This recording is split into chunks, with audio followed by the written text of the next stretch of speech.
Hello everyone and welcome back to another video. So today I wanted to share with you some recommendations. If you are new to my channel or if you've been following me for a really long time, you know that I'm a huge fantasy reader, so I wanted to talk about some books that I thought people who aren't fantasy readers would enjoy and to help them get into the fantasy genre. So I have 5 recommendations to share with you all today. Some I just recently read, some that I read a couple years ago, but I think they're really good books to help you get into fantasy. They're not complicated, they're really easy to understand. The magic system, if there is a magic system, isn't, too hard to understand, so it's really easy, really simple, but beautiful stories that I think people will enjoy. So let's get into the video. The first one that I'm going to recommend is one that I actually recently read this past, actually a couple months ago maybe, but this year, and it is The Girl in the Stars by Mark Lawrence. This is the first book in his newest series, and it's a very strong start to that series. It has a really unique world and an in-depth magic system, but it's not hard to understand at all. So this book follows a young woman named Yaz who lives in this world that is almost completely covered in ice. You have to be really strong to survive, and if you are not strong or you're deemed weak, then you're thrown into this pit. Yaz all her life has realized that she is different, so she has lived in fear of being thrown into this giant hole in the ice, and one day she is, and the story takes off from there. I really loved every second of reading this novel, and I think it is one that's really unique, and it's not overly convoluted or anything like that, so I think it's really easy to get into, especially if you're new to fantasy. Mark Lawrence also has another trilogy. I believe it's the Ancestor trilogy, beginning with Red Sister. I have not read that one,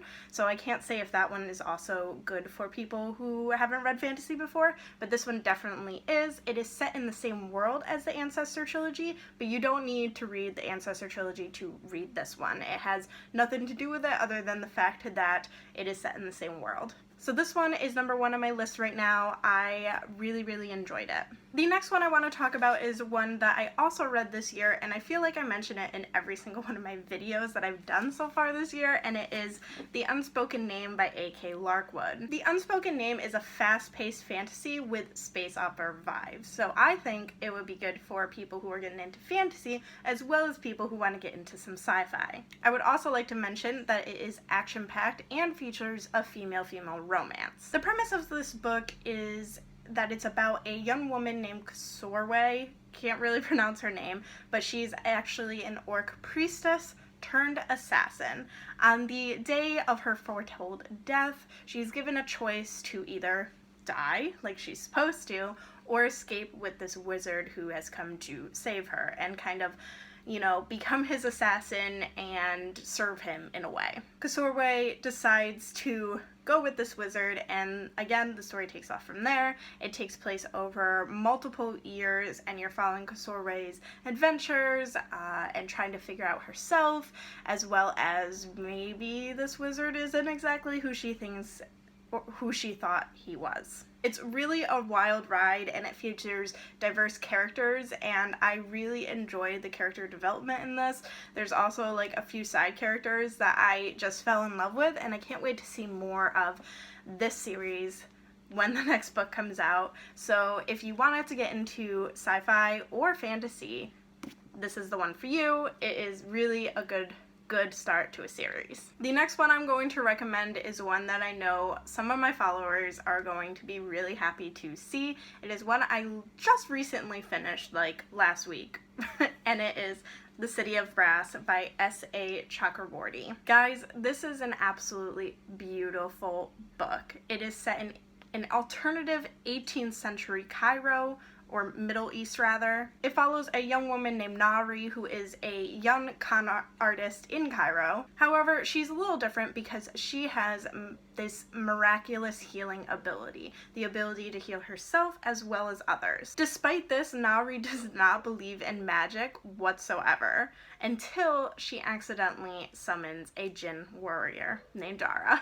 Dara ends up saving her from these beings and these creatures that are after her, and he takes her away to the City of Brass, which is the home of Jinn. This book is really, really beautiful, and I think it is perfect for a new fantasy reader because it's easy to understand, there's plenty of action in it, the characters are on point, and the character development is even better. It's pretty much a character-driven plot, although there is plenty of political intrigue, and there's good magic in this. The relationships between the characters is just like perfection. The next one I have to recommend, I actually don't have a physical copy with me in my new apartment. It is still at my parents' house, but I would like to recommend it anyway, and it is The Bear and the Nightingale by Katherine Arden. This book is a magical, whimsical read that weaves together Russian folklore and fairy tales to create the beautiful plot. It follows a young woman named Vasilisa who is able to see the creatures and the beings of these fairy tales that she's grown up hearing around the fire and in her home.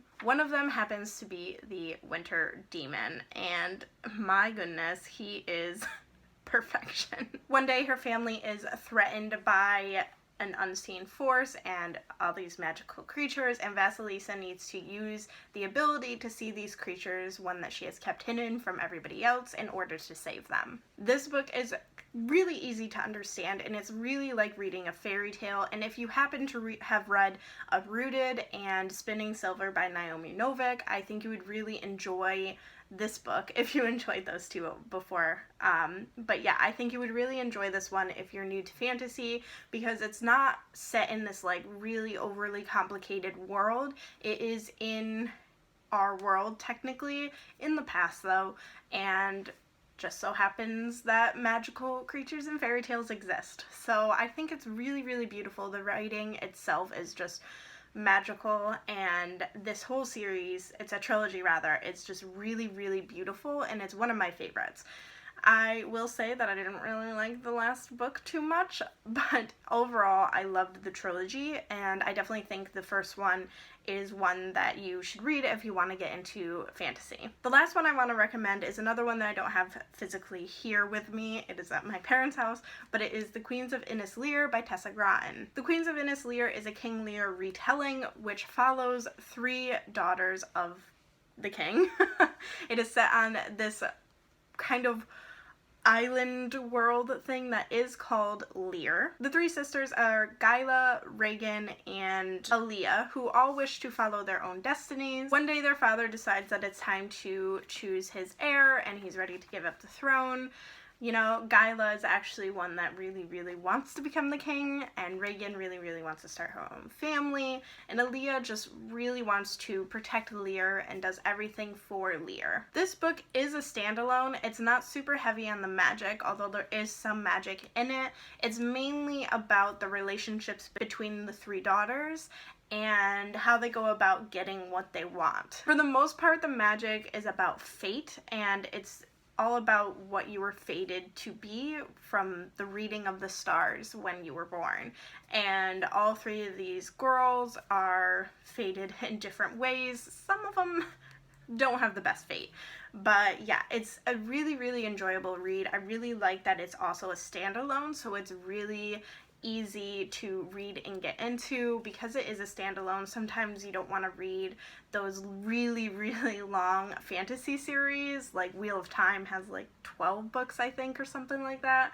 A lot of them are trilogies. I know that Way of Kings by Brandon Sanderson, or rather, I forget actually what the series name is, but I know that that series is supposed to be super long, and there's only 3 out right now, so I know that it can be really, really intimidating to get into those really long series. But with The Queens of Innis Lear, you don't have to worry about that because it is a standalone. Now, there is a second book called Lady Hotspur that I haven't read yet, but it is a more of a spin-off. It's not necessarily the same characters. I believe it's set way in the future, although it does take place on Lear again, but I believe Lady Hotspur is it's another Shakespeare retelling, but now it's escaping me what it's actually a retelling of. But yeah, so it is Queens of Innis Lear is a standalone, and I think it would be perfect for new fantasy readers. So there you have it, everyone. These are the 5 books that I would recommend to you if you want to get into fantasy. They're really easy to read, they're really enjoyable to read, and they're not overly complicated or intimidating. Please comment down below if you have any recommendations for new fantasy readers, any books that you really enjoyed. I would love to know.